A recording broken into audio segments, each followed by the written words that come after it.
apologies for being a couple minutes late. I have one quick thing at the top, and then we'll get started. First, we welcome President Erdogan's announcement of the extension of the Black Sea Grain Initiative. As we've said before, we strongly support the UN's and Turkey's efforts on the deal, which keeps global food and grain prices low. But, as Secretary Blinken has previously said, we should not need to remind Moscow every few weeks to keep their promises and to stop using people's hunger as a weapon in their war against Ukraine. We should not need to remind Russia to stop obstructing inspections to allow grain to flow to vulnerable people who need it. The world needs the Black Sea Grain Initiative. What's more, the world needs Russia to end its illegal war against Ukraine, which would allow farmers to return to their fields, return agricultural trade to normal, and immediately and significantly improve global food security. So with that, Matt, go ahead. Thank you, Vedant. Let me just start with Nigeria. And Okay. I have one very small nit to pick with you guys, which is why put out a statement from the Secretary literally a minute before we get the 2-minute warning briefing. We wanted to make sure that you all had it before we came out. Digest it before we get in here to ask you questions about it. So anyway, let me just start with that, if I could. Sure. So your understanding. Well, I assume you're not going to have a whole lot more to add. Correct. And But has there been any discussion with the Nigerian authorities about this? I understand that Secretary Blinken, when he was speaking to the president-elect yesterday, it was before this had happened, and so that hadn't come up. But does he have plans to talk? I don't have any calls to preview for you, Matt. And of course, we are continue to be in touch with Nigerian authorities on this. But if you'll allow me, just to reiterate what the statement says, on the afternoon of May 16th, unknown assailants attacked a convoy of 2 U.S. government-operated vehicles in the Ogbaru local government area of the Anambra state in Nigeria. This convoy was carrying 9 Nigerian nationals, 5 employees of the U.S. mission to Nigeria, and 4 members of the Nigerian police force. They were traveling to advance a visit by the U.S. mission personnel to a U.S.-funded flood response project in Anambra. At least 4 were killed based on the information we have now, and U.S. mission personnel are working urgently with Nigerian security force counterparts to ascertain the location and condition of the other members of the convoy. We condemn in the strongest terms this heinous act, and we will work closely with our Nigerian law enforcement colleagues in seeking to bring those responsible to justice. We express our heartfelt condolences to the families of those killed in the attack and pledge to do everything possible to safely recover those who are unaccounted for. The U.S. reaffirms its commitment to the people of Nigeria to assist in the fight against violence and insecurity. So. Okay, and so you don't have any more indication about potential motive, whether they were just in the wrong place at the wrong time? We have no reason to believe that this convoy was targeted because of its connection to the U.S. mission or because its connection to the embassy or anything like that, though an investigation continues. All right. Mara, go ahead. Chairman McCall scheduled a committee meeting for next Wednesday to consider holding Secretary Blinken in contempt of Congress over the Dissent Channel cable. I'm wondering how the State Department is going to respond. Thanks for your question, Humaira. First, let me say it is unfortunate that the House Foreign Affairs Committee has continued to pursue this even before the State Department had the opportunity to respond to the chairman and the committee. We will be sending a response to the committee later today. And as you know, we continue to engage with the committee and discuss accommodations on the request for this information. To take a step back, we believe that we have provided sufficient information through our classified briefing, through the written summary, and we believe that these efforts already should have and would satisfy their request for information. But that being said, in our letter to the committee today, we will invite Chairman McCall and Ranking Member Meeks to view the Dissent Channel cable here at the State Department in camera with appropriate personal information redacted. Chairman McCall himself has said that this is what he is interested in, and so it is our sincere hope that our offer here will sufficiently satisfy their request for information. Anything else on this topic before we move away? Sure, go ahead. I'm just wondering why it took us so long to get here. Can you? Why didn't you guys just offer, if you're now offering up, this Dissent cable with the names redacted, why didn't we just do that from the get-go versus, kind of having weeks long of this political fight between the department? We've spoken to this a little bit, Kylie. First, to take a step back, you've heard me say this before, the Dissent Channel cable is something that is really integral and sacred to this department. It is an avenue for personnel across the world to engage with senior leadership on very important issues, and for senior leadership to engage back. It's not an avenue to inform or convey policy to Congress. And we wanted to ensure that we are taking steps to respect and protect the integrity of that channel. Also, in any information request with the congressional body, there is a natural accommodation and discussion process, and we were engaged deeply in that and continue to be engaged deeply in that. I will also note that at every turn, the State Department has offered legitimate and sufficient steps forward to convey the information that was requested. We have, even before this new Congress was sworn into office, we have understood the importance of legitimate oversight requests and requests for legitimate information on the time period of our evacuation from Afghanistan, but on other foreign policy issues as well. And so we have engaged with Congress on all of those matters in good faith. And just one more question. Yeah.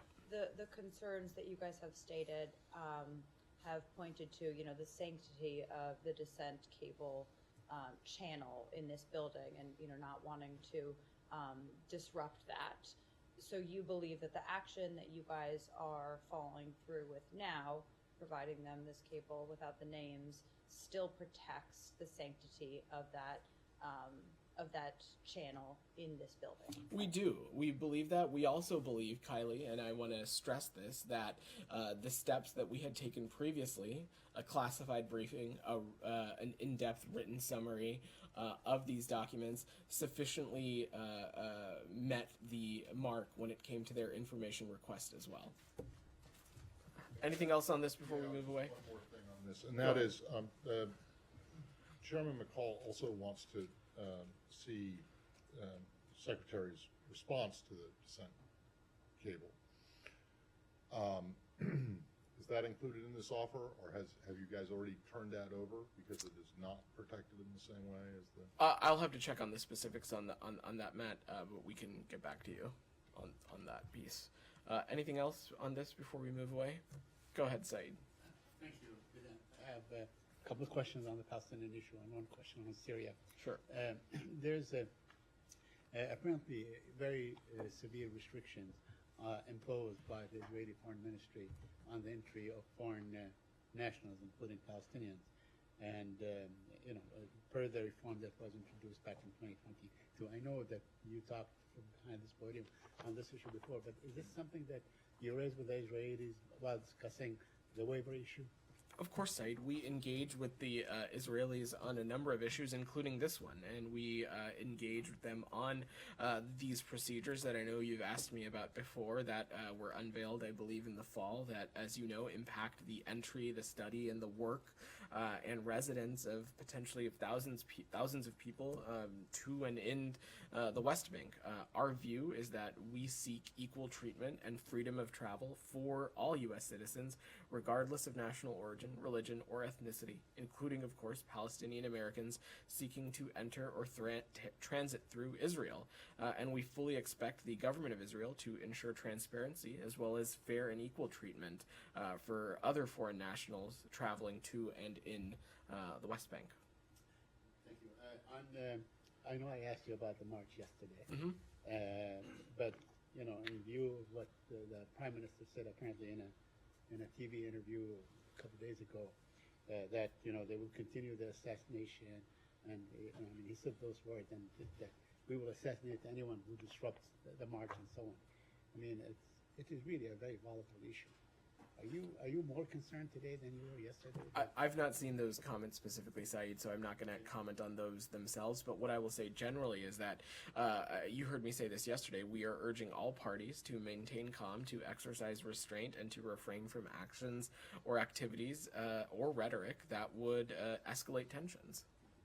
And lastly, let me ask you on Syria, if I may. Sure. Okay. There were reports that the U.S. And Syria are engaged in some sort of negotiation in Oman. First, is this true? Can you confirm that? And these talks are ongoing. They took place in the past. And what was the nature of these talks? What did they include? Let me say a couple things to that, Saeed. As you've heard me say before, the U.S. is willing to engage with anyone who can help secure progress toward the release of U.S. nationals. In order to protect any avenues of progress, I'm not going to get into specific details, but broadly speaking, we are engaging extensively across the board to try and get Austin Tice home, and we have pursued every channel we can to seek his safe return to his family, and will continue to do so. And that, of course, includes discussing this case with a number of countries in the region, and we will keep working until we see his safe return in the United States. As President Biden and Secretary Blinken have said, we are not ceasing our efforts to find Austin Tice and to bring him home. So these talks are ongoing now? Or? Well, I'm just not going to get into further specifics, Said. Let me get to Michelle, then I'll come to you, Alex. Go ahead. Go ahead, Michelle. Now it's confirmed that President Assad will attend the Arab Summit after tomorrow in Jeddah. What's your reaction to that, and how do you feel about that? Well, Michelle, you saw the Secretary speak to this last week when he was standing with his counterpart, Foreign Secretary Cleverly. I'll just echo his words. We do not believe that Syria merits readmission to the Arab League. And it's a point that we have raised directly with our regional partners, with our partners in the Arab world. But ultimately, these are their own decisions that they'll make. But our position is clear. We are not going to normalize relations with the Assad regime, and we certainly don't support others doing that as well. That being said, we know that we share a lot of the same goals as our Arab partners. And while the ways of going about to do that may differ, our objectives remain the same, and that is finding a resolution to this crisis in a way that is consistent with UN Security Council Resolution 2254, expanding humanitarian access to all Syrians, building the security and stability and infrastructure needed to ensure that ISIS cannot resurge in the region, creating the appropriate conditions required for the eventual refugee returns, as well as countering Captagon trafficking taking place in Syria, as well as steps that can be taken to reduce the malign influence from the Iranian regime. We are aligned with our Arab partners on all of these things, and will continue to work those lines of efforts. The ways in which we go about them may differ, but our objectives are aligned. I have two more. One on Russia and Iran, Sure. who signed the Israel deal today for corridor intended to rival Suez Canal and prevent sanctions. How do you view this project? Any steps or any project being undertaken to go around sanctions is something that we, of course, would find deeply concerning. I don't have an assessment to make on this specific project, but there's a reason that we enforce such a strict sanctions regime, and any efforts to go around those would be of immense concern to us. And one more on Deputy Secretary Sherman's meeting today with Israeli Director General of the Ministry of Foreign Affairs. Did they discuss expanding the Abraham Accords, and Are you hopeful that you will be able to expand these accords? I don't have any specifics about the meeting to share right now, of course, though we talk with our Israeli partners on a number of issues. We know that normalization is something that is not just important to us, it's important to our Israeli partners, so I have no doubt it was a piece that was discussed, but I don't have any specific metrics to offer. Alex, and then I'll come back to you, Humayra. Thanks, Go ahead. Alex, go ahead. Russia, moving to Russia, if you Yeah. don't mind. You spoke about Austin Tice. I want to ask you about Evan as well, because today marks a depressing 50 days since his arrest for doing his job. I'll give you a chance to update us on what's going on about his case, around his case. Also, Lavrov today seemed to be mocking the U.S. effort, saying that they sometimes give us a call and raise his case. Is anything more than just sometimes doing the call to Moscow you guys have been doing? Of course, we are deeply engaged on this, Alex, and the work to secure the release of both Evan and Paul is ongoing. I'm certainly not going to get into the specifics of a negotiation progress, but we engage broadly with partners around the world to discuss wrongful detention cases, and in some cases, look to their assistance in steps that we can collectively take to lead to a release. We continue to work aggressively using every means to bring home all U.S. nationals that are wrongfully detained or held hostage. And our view, again, is that Russia should immediately release Evan Gershkovich and Paul Whelan. But beyond that, there is a responsibility here consistent with the consular conventions that we have in place with the Russian Federation, that they need to be offered consistent and regular consular access as well. Yesterday, the Secretary did not rule out designating Russia as a state sponsor of terrorism. I'm just wondering if there's any serious effort going on in this building beyond what the Secretary said. I don't have any updates on those, on any policy designation, Alex. As you've heard us say before, the work to specifically designate a country is a robust policy process, and I don't have any updates to offer on that. But of course, there is pretty significant public reporting out there that a specific state sponsor of terror designation for Russia would significantly impact the ability for a number of NGOs and nonprofit organizations to operate in the region. So we, of course, are incredibly mindful of that. That being said, what we call and what we designate a country in this situation is a little besides the point. And what is more important is the actions that the U.S. government is taking. And when you look at the actions that we've taken, we have clearly and consistently, since even before February 2022, offered security assistance to our Ukrainian partners so that they can defend themselves, defend their territorial integrity and sovereignty.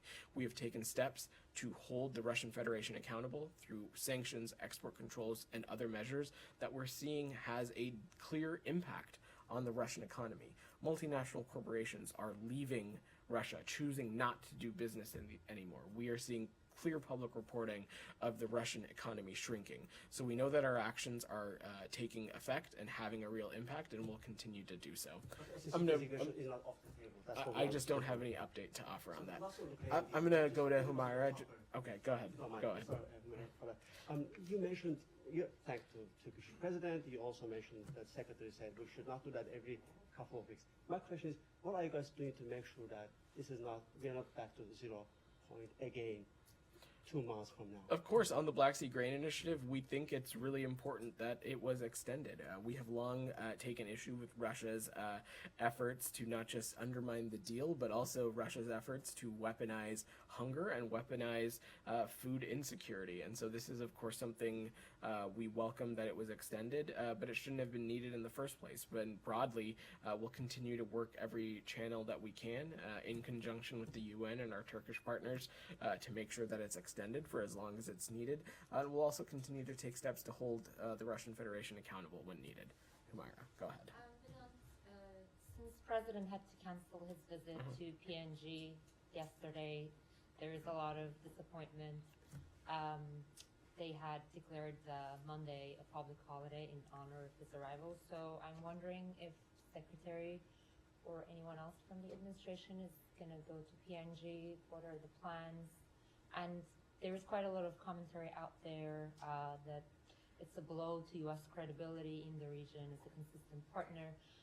Obviously, the debt ceiling would have global repercussions. But can you talk a little bit about sort of U.S. commitment to the region to offset these concerns? Sure, absolutely. So first, to let me just say I don't have any additional or follow-on travel to offer in terms of scheduling at this point. But should we have any updates, we of course will let you let you all know. On Australia, the president spoke to Prime Minister Albanese yesterday to inform him that he will be postponing his trip. And as you know, he's invited the Prime Minister for an official state visit at a time to be determined. We've also engaged the Prime Minister of Papua New Guinea to inform them as well. But broadly, our commitment to the Pacific Islands and to the Indo-Pacific region broadly endures. And that is why we have had a robust engagement from the department in this part of the world. Undersecretary John Bass in, I believe, 2022 had the opportunity to break ground on a new embassy, not break down, open a new embassy in Port Moresby. And so that is just an example of our continued engagement in the region. I know I don't want to preview or get ahead of any administration travel, but of course I think it's everyone's desire to find a way to get some kind of trip back on the books, but I'm certainly not going to preview or get ahead of the process. So who spoke to the Papua New Guineans? I don't have a specific call sheet for you, Matt, but the administration has been in touch with the Prime Minister of Papua New Guinea to inform them of the scheduling Called channels. the Australian Prime Minister. Who did the PNG Prime Minister get to talk with? I'm happy to check for you, Matt, to see if there's a specific a person. But again, I think it's important to note that There's not a specific person? It was like a group thing? it's important to note, Matt, that revitalizing and reinvigorating our alliances and advancing our partnerships with groups like the Quad, with the Pacific Islands. Visit to Australia, and he calls the Australian Prime Minister, but he's also going to cancel a visit, which was going to be a historic visit that you guys all said to Papua New Guinea. And you can't tell us whether the president called the prime minister personally or not. What I will say this, Matt, is that we look forward to finding other ways to engage with Australia, the Quad, Papua New Guinea, and the leaders of Pacific Island very soon, and we hope to have more. But our commitment to the region endures. I know you are no stranger to our work there. Even this year, we have indicated, in the past year and a half, I think, we have indicated a number of places in which we intend to further and enhance and strengthen our diplomatic presence as a commitment to the Pacific Islands. We hosted on the topic of history making, we hosted a historic Pacific Island summit here at the State Department just a number of weeks ago. So our commitment to the region endures, Matt, and I don't have any specifics on calls. I just wanted to know who spoke to the I don't have any additional details for you right now. Go ahead in the back, because I think you want to ask something on the same topic. Yeah, could you speak on the potential impacts of the cancellation of President Biden's trip, especially in order to deter China? Again, I think I will just reiterate what I said just here. While a trip, I know it would have been everyone's desire for the trip to continue on in its original format. Sometimes there are external factors out of our control. But that being said, our commitment to the Quad, our commitment to our Australian partners, our commitment to the Pacific Island, all those things do not change, and we're very much looking forward to ways in which we can deepen those partnerships, strengthen those alliances going forward through visits and other mechanisms. But I would point you no further than the work that this department and this administration has already done through its foreign policy, through its diplomacy, in the time we've already had to strengthen our partnerships and our presence in the Indo-Pacific and Pacific Island region broadly. Okay. Anything else on this before we move away? Okay, go ahead. Thank you very much. Yeah. I've got a question about Germany. Uh-huh. What happened this morning? This morning at the Krakow Forum, police raided the house of 2 Turkish journalists and arrested them in front of their wives and children, even confiscated their laptops, phones, even towed their car. And, I also know them personally from back when I was working there. This took place in Germany, an EU member and a NATO ally. It's just an awful intimidation and treatment of journalists, would you not say? I don't know the specifics of this case, so I'm just not going to comment on it. You don't know the specifics of many cases when it's to press freedom, but like you basically don't have anything to say. I reject the premise of your question. When we do not have information sufficiently about any specific case, we don't comment on them.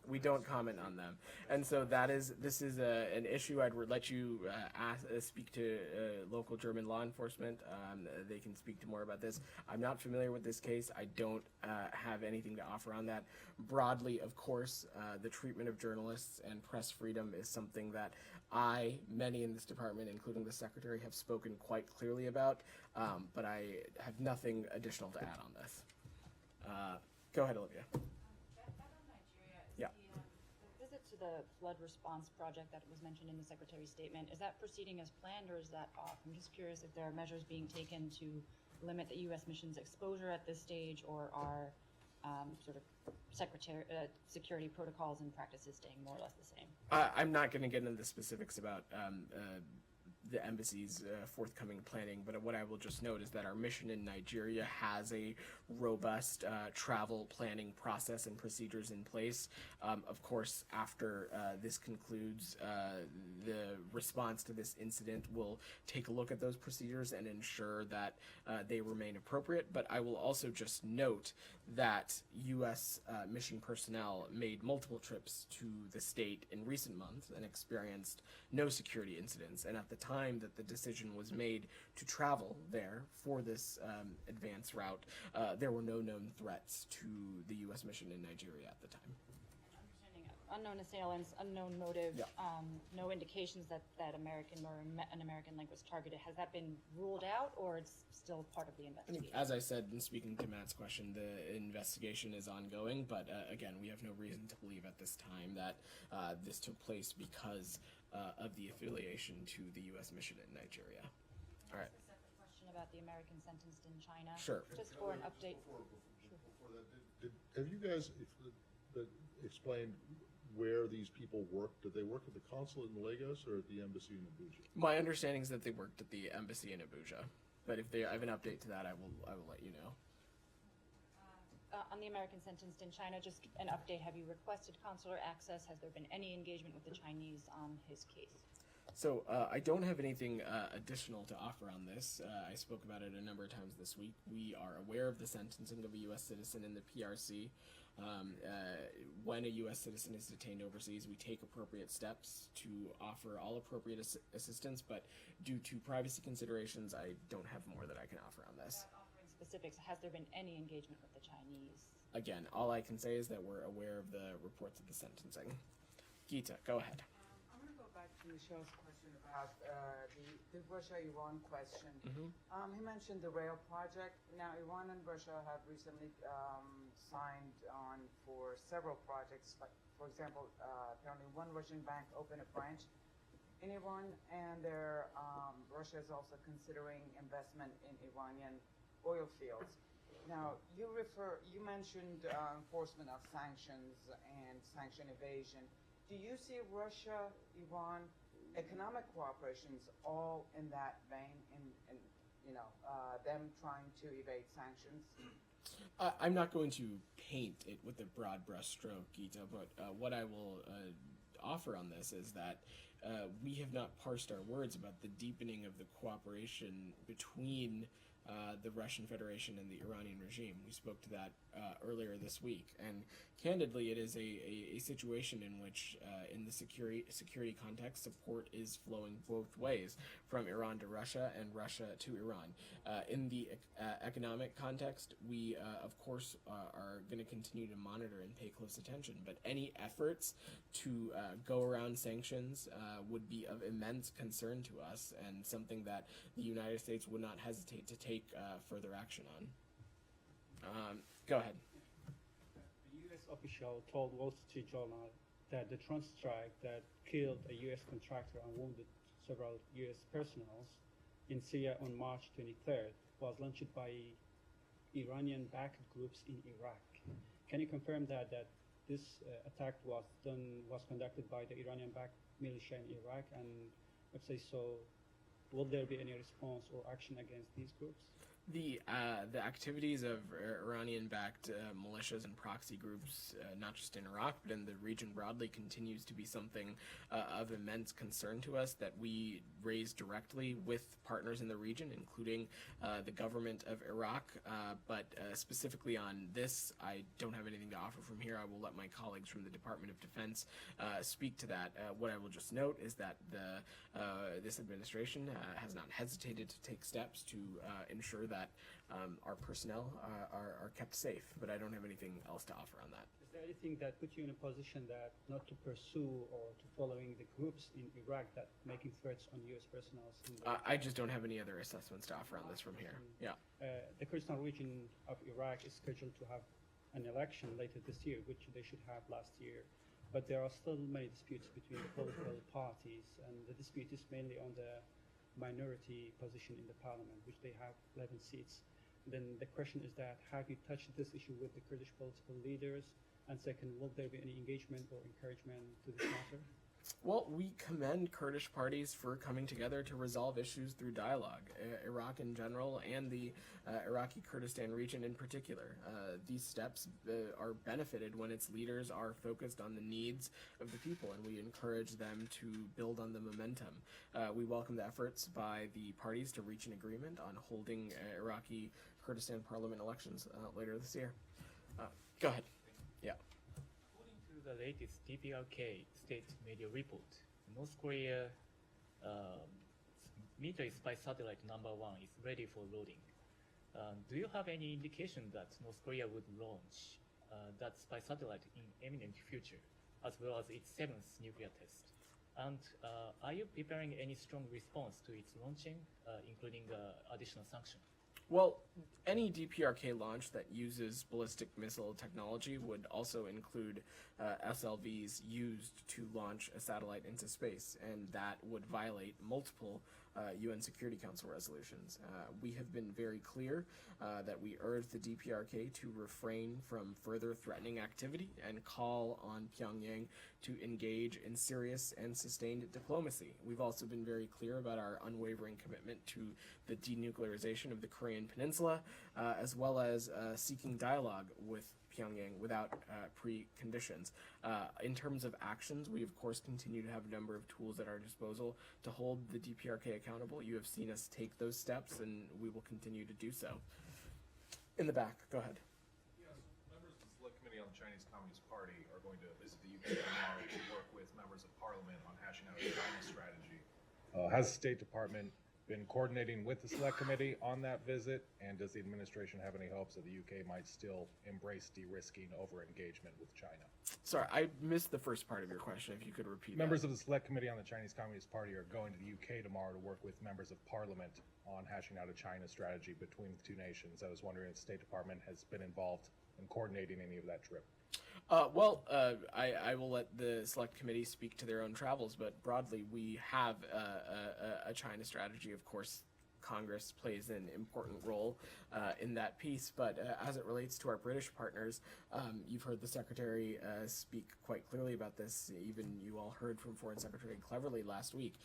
Between the United States and our European partners, including the United Kingdom, there continues to be immense convergence on the challenge faced by the PRC, and a key aspect of our strategy is to continue to engage, invest, and align with our allies and partners, and of course, a big piece of that would be the United Kingdom. Go ahead. I had a question about Somalia. Uh-huh. The government there is in the midst of an offensive to eliminate al-Shabaab. If they're successful, what's the State Department's plan to support stability there? Well, we remain committed to working with the people and government of Somalia to improve the security condition, to respond to humanitarian needs, support economic growth. A big piece of that is, of course, deepening and strengthening our security partnership to further degrade al-Shabaab, but I don't have any thing to speculate or preview from here. Abby, go ahead. A couple of follow-up questions on Nigeria. Sure. The Secretary's statement says that the U.S. mission is working with the local government to ascertain the whereabouts of those who are unaccounted for. Are the remaining 5, is that the number that are unaccounted for from the convoy? That is correct. Yeah. And the statement didn't say how many of the 4 who were killed were U.S. consulate employees. it had been reported that that was 2. Is that accurate? So that is information that we are still trying to ascertain, which is why I don't have any additional information on that. Yeah. Go ahead. I just have one clarifying question on the Dissent cable. Yeah. You said that state is going to allow Congressman McCall and Meeks to review that cable in camera at the State Department. Will you also allow any staffers from that committee to review it, or just the 2 top members of the committee? I believe our communication to them, which will be going later today, will be to Chairman McCall and Ranking Member Meeks for them to come and view the cable in camera. Okay, and then separate topic, Britain and the Netherlands are working on a group to essentially figure out ways to get F-16s to Ukraine. Obviously, we know what the position of the U.S. government has been in terms of F-16s to Ukraine, but what's your response to them formulating this group to procure those? Do you guys, have you engaged with these efforts yet? How do you think that they could affect the position of the Biden administration on that topic now? A number of countries have been deeply involved in the broader effort to strengthen the security apparatus of our Ukrainian partners. The U.S., we have obviously at every tide and turn of this conflict taken steps to ensure that our Ukrainian partners have the assets that they need to defend themselves, defend their territorial integrity. We have, of course, recently have placed an immense focus on air defense, and we have seen our Ukrainian partners use those air defense assets quite successfully, and we will continue to engage through the alliance and with our partners on any additional assets that could be provisioned down the road. Can I just follow on this just for a second? On F-16s? Yeah, on the F-16. I mean, is it a realistic pursuit, considering I'm no expert, but considering that it takes years to train pilots to fly these things and use them effectively? Is that something realistic? I'm not going to get into the specifics on the aircraft or any specific technology, but you have heard the Secretary speak about this as well, is that we want to ensure that the assets and systems that we offer our Ukrainian partners are the most impactful, that they can use them now, use them to defend their territorial integrity and sovereignty as soon as possible. And so we'll continue to assess, based on the situation and security circumstances on the ground, what systems make sense. You have seen our Ukrainian partners use American systems to quite success in defending their territorial integrity and sovereignty, and we'll continue to support them. Go ahead. Thank you. Do you have any reaction on the decision of the President of Ecuador to dissolve the parliament to avoid the impeachment? We're aware of his decision to dissolve the legislature, and we support Ecuador's democratic institutions and processes and respect the will of Ecuador's citizenry and government. And we ultimately urge all government institutions, civil society, and citizens to ensure that democratic processes are carried out for the benefit of the Ecuadorian people. We will continue to work with the government and the people of Ecuador to address our shared challenges and goals. Do you see any similarities with what happened in Peru with Pedro Castillo? I'm not going to compare situations from here. Yeah. Go ahead. So in the face of the political chaos that we are seeing in Ecuador, did the U.S. government or the State Department did any contact with the Ecuadorian government today? So I will say that our bilateral relationship with the government of Ecuador and the Ecuadorian people remains strong. Ecuador remains a strong partner, and cooperation between the U.S. and Ecuador continues to expand and deepen in a number of areas, including security, addressing migration hemispherically, counter-narcotics, and other areas as well. I don't have any specific calls to read out or share, but we, of course, continue to engage with our Ecuadorian partners. What Lasso did, dissolving the parliament, so does not change anything in the bilateral relation among the U.S. and his government. That is correct. The U.S. continue to support Guillermo Lasso. Our bilateral relationship with the government of Ecuador and the people of Ecuador remains strong. Go ahead. Yeah, I have a follow-up question on Syria and a question on Lebanon. Uh-huh. Syrian sources have told the press that the regime is discussing or considering a crackdown on Captagon, but would want the Arab countries to convince the U.S. to reduce sanctions in exchange. What is the take on that and on Captagon trade at the time? especially given the fact that Congress is getting geared up to discuss the Anti-Normalization Act. And on Lebanon, the department issued a statement which called on leaders to elect a corruption-free president. That was about a month ago. Country still in deadlock. Is the department administration considering other means of pressure to end the stalemate? Let me take your second question first. I don't have any updates or new actions to offer. Our statement continues to stand. Our desires for the Lebanese people to elect and select a leader that can head their government and lead and direct the country in what is a very challenging time.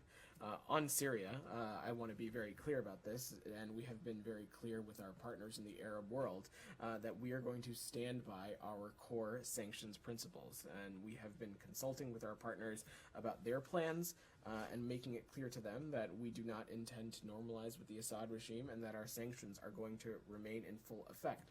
That being said, we have this shared objective of countering the Captagon trafficking that is happening in Syria. We know that this is an objective shared by many in the Arab world, and so we will continue to engage with them on that. We have been very clear, though, that we do not support normalization. We don't see normalization as an objective, as a goal into which reaching that objective, but we'll continue to consult closely with our partners in the Arab world. Alex, go ahead. South Caucasus. I have two human rights related questions. Azerbaijan, as you know, it has dozens of political prisoners in jail. Some of them have been mentioned in this room previously. I want to ask you about Popular Front Party activist, leading activist Azerbaijan Salayev, who has been on hunger strike for more than 100 days. And today he had a hearing, court hearing, and they did not let him go. You don't need to, the department is aware of his case, and if you have anything to say about it. We are aware of the reports that Mr. Salayev is on a hunger strike, and we will continue to follow his case closely. We remain strongly committed to advancing respect for human rights and fundamental freedoms, and we call on all authorities to take steps that are consistent with Azerbaijan's obligations under its own constitution and international agreements when it comes to human rights. Thank you. And lastly, on Georgia. It's been a while since I last time asked you about President Saakashvili, who has been in jail for more than 2 years, or almost 2 years. Our colleagues at the VOA had a very compelling report last month indicating that he might have been poisoned in jail. Is there anything that the administration can do to save the man? Alex, we pay close attention to the statements coming from the Public Defender's Office, and Georgian authorities should ensure that Mr. Saakashvili's human rights are protected and that he is receiving the appropriate medical care that he needs. Let me press a little bit, but I heard you saying that before. You are talking about a Georgian dream government, which is flirting with the Kremlin. I'm asking about a president who actually made a lot of enemies in the Kremlin because he stood up against Putin in the past. Aren't you concerned that by not standing behind, let's put this way, by letting his life in the Georgian regime's hands, you are sending wrong signals to... I don't think we're setting the wrong signal. We have been very clear that we think that his human rights need to be protected and that he should receive the appropriate medical care that he needs. All right, thanks everybody.